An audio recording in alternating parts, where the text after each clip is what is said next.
അസ്സലാമു അലൈക്കും വറഹ്മത്തുള്ളാഹി. സക്കാത്തിനെ സംബന്ധിച്ചുള്ള ചെറിയൊരു വിശദീകരണം.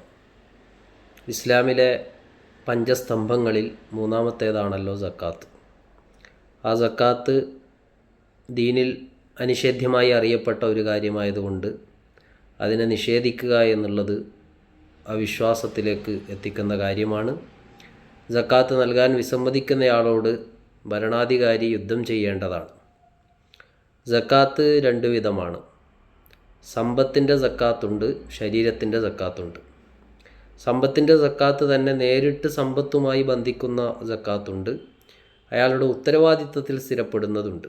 നേരിട്ട് സമ്പത്തുമായി ബന്ധിക്കുന്നത് 7 ഇനം സമ്പത്തുകളിലാണ് ആ സക്കാത്ത് നിർബന്ധമാവുക. സ്വർണം, വെള്ളി, അതുപോലെ ഭക്ഷ്യധാന്യങ്ങൾ 3, പഴങ്ങളിൽ നിന്ന് കാരക്ക, മുന്തിരി, പിന്നെ മൃഗങ്ങളിൽ നിന്ന് ആട്, മാട്, ഒട്ടകം എന്നിങ്ങനെ 8 ഇനങ്ങളിലാണ് സമ്പത്തിൻ്റെ സക്കാത്ത് നിർബന്ധമാകുന്നത്. അതിൽ ഒട്ടകം 5 എണ്ണം എത്തുമ്പോഴാണ് ഒട്ടകത്തിൽ സക്കാത്ത് നിർബന്ധമാവുക. 5 ഒട്ടകം എത്തുകയും 1 വർഷക്കാലം അവൻ്റെ ഉടമസ്ഥതയിൽ 5 ഒട്ടകം ഉണ്ടാവുകയും ചെയ്യുമ്പോഴാണ് അതിൽ സക്കാത്ത് നിർബന്ധമാവുക. ഒട്ടകം നമ്മുടെ നാട്ടിൽ അങ്ങനെ സാധാരണയായി ഇല്ലാത്തതുകൊണ്ട് അതിൻ്റെ വിശദീകരണങ്ങളിലേക്ക് കടക്കുന്നില്ല. അതുപോലെ മാടുകൾ അഥവാ പശുക്കൾ, അത് 30 എണ്ണം എത്തുകയും 1 വർഷക്കാലം തൻ്റെ ഉടമസ്ഥതയിൽ ഉണ്ടാവുകയും ചെയ്യുമ്പോഴാണ് അതിന് സക്കാത്ത് കൊടുക്കേണ്ടത്. 30 പശുക്കളൊക്കെ ഉള്ള ആളുകൾ നമ്മുടെ നാടുകളിൽ കുറവായതുകൊണ്ട് അതിൻ്റെയും വിശദമായ വിശദീകരണങ്ങളിലേക്ക് കടക്കുന്നില്ല. ആടുകൾ 40 എത്തുകയും ഉടമസ്ഥതയിൽ 1 വർഷം ഉണ്ടാവുകയും ചെയ്യുമ്പോഴാണ് അതിന് സക്കാത്ത് കൊടുക്കേണ്ടത്. അതും നമ്മുടെ നാട്ടിൽ അങ്ങനെ സാധാരണഗതിയിൽ ഉണ്ടാവാറില്ല. ഏതെങ്കിലും ഫാമുകളോ മറ്റോ നടത്തുന്നവർക്ക് ഉണ്ടാകാമായിരിക്കും. ഏതിരുന്നാലും അത്ര കാലിക പ്രസക്തമല്ലാത്തത് കൊണ്ട് അതിൻ്റെ വിശദമായ വിശദീകരണങ്ങളിലേക്ക് കടക്കുന്നില്ല. ആട്, മാട്, ഒട്ടകം കഴിഞ്ഞാൽ പിന്നെ നമ്മുടെ ഭക്ഷ്യധാന്യങ്ങളിലുള്ള സക്കാത്താണ്.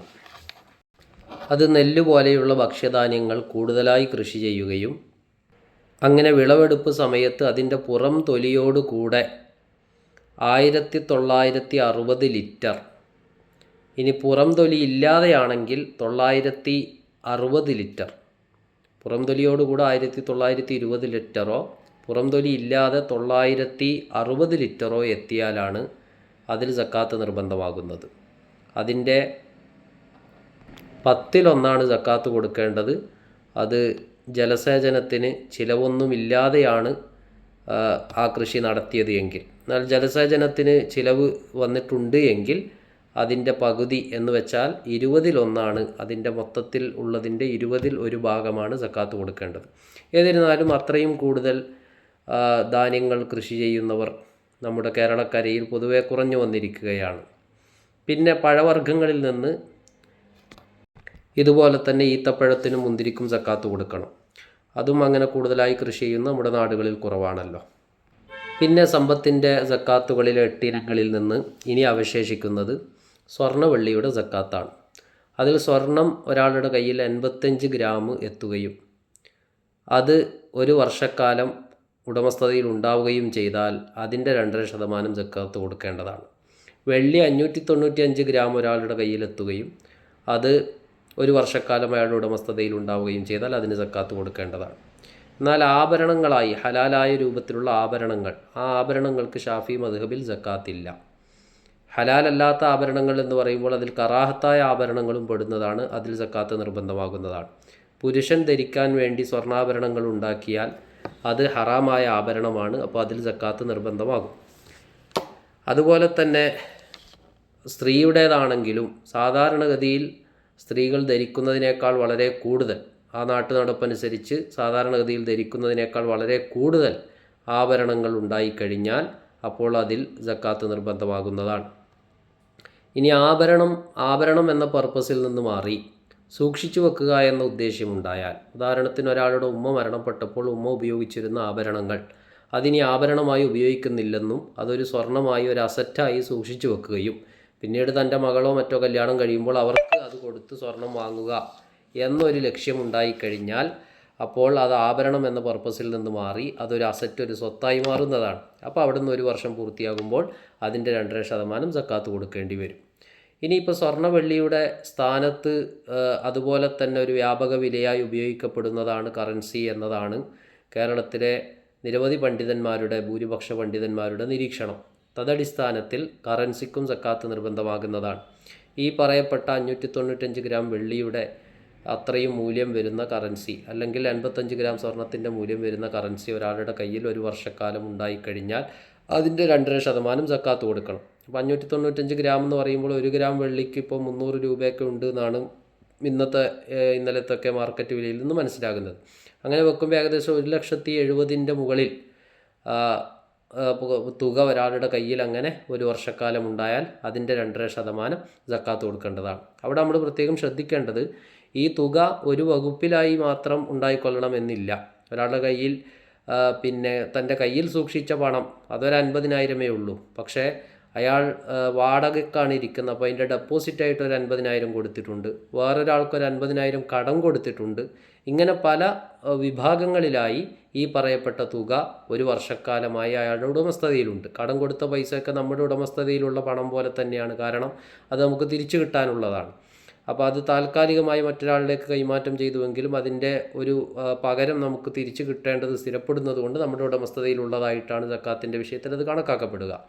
അപ്പോൾ അങ്ങനെ വരുമ്പോഴും ഒരു വർഷക്കാലം, അതുപോലെ നമ്മൾ കുറിയിലൊക്കെ നിക്ഷേപിച്ച പണം ആ കുറിയിൽ ഒരു വർഷക്കാലമായിട്ട് അങ്ങനെ കിടക്കുന്നുണ്ടെങ്കിൽ ആ പൈസയൊക്കെ കൂട്ടിയിട്ട് ഈ പറഞ്ഞ 595 ഗ്രാം വെള്ളിയുടെ അത്രയും തുക ഒരാളുടെ കൈവശം ഒരാളുടെ ഉടമസ്ഥതയിൽ ഒരു വർഷക്കാലം ഉണ്ടാവുകയാണെങ്കിൽ അതിൻ്റെ 2.5% സക്കാത്ത് കൊടുക്കേണ്ടതാണ്.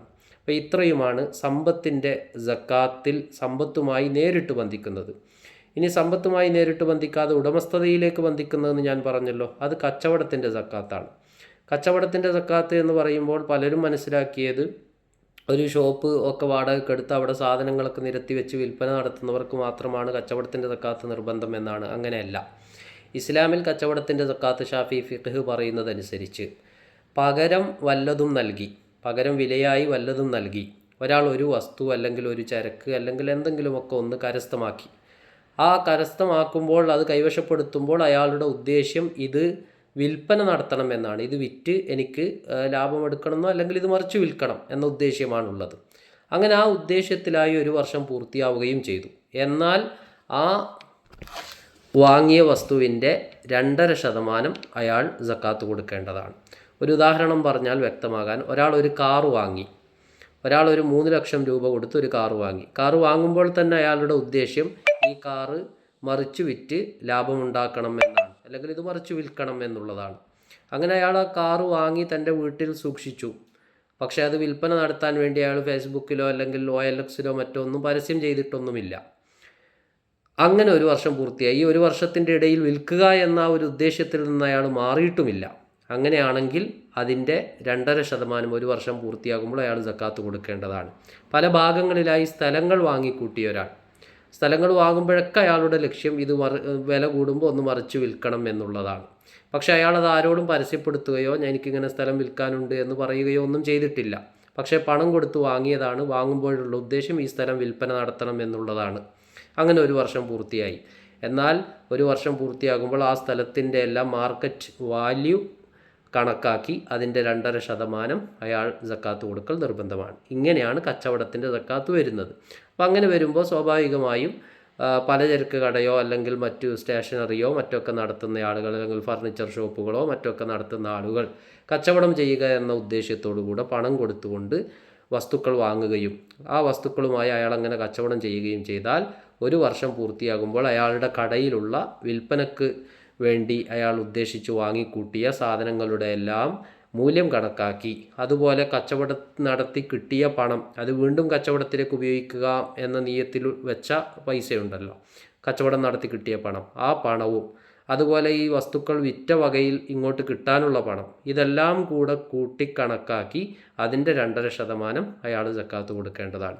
ഇനി അവിടെ ശ്രദ്ധിക്കേണ്ട മറ്റൊരു കാര്യം, ഒരാളുടെ കച്ചവടം ഒരു വർഷം പൂർത്തിയായി കഴിഞ്ഞപ്പോൾ അയാളുടെ കടയിൽ നിന്ന് വസ്തുക്കളുടെയൊക്കെ വില കണക്കാക്കിയപ്പോൾ അത് ഈ പറയുന്ന നിസാബ് എത്തിയാലാണ് അയാൾ സക്കാത്ത് കൊടുക്കേണ്ടത്. 595 ഗ്രാമിൻ്റെ അത്രയും മൂല്യം എത്തിയാലാണ് അയാൾ സക്കാത്ത് കൊടുക്കേണ്ടത്. അത്ര മൂല്യം എത്തിയിട്ടില്ല എന്ന് കരുതുക, 1 ലക്ഷം രൂപയുടെ ഒക്കെ അത്ര വില മതിക്കുന്ന സ്വത്ത് മാത്രമേ വന്നിട്ടുള്ളൂ.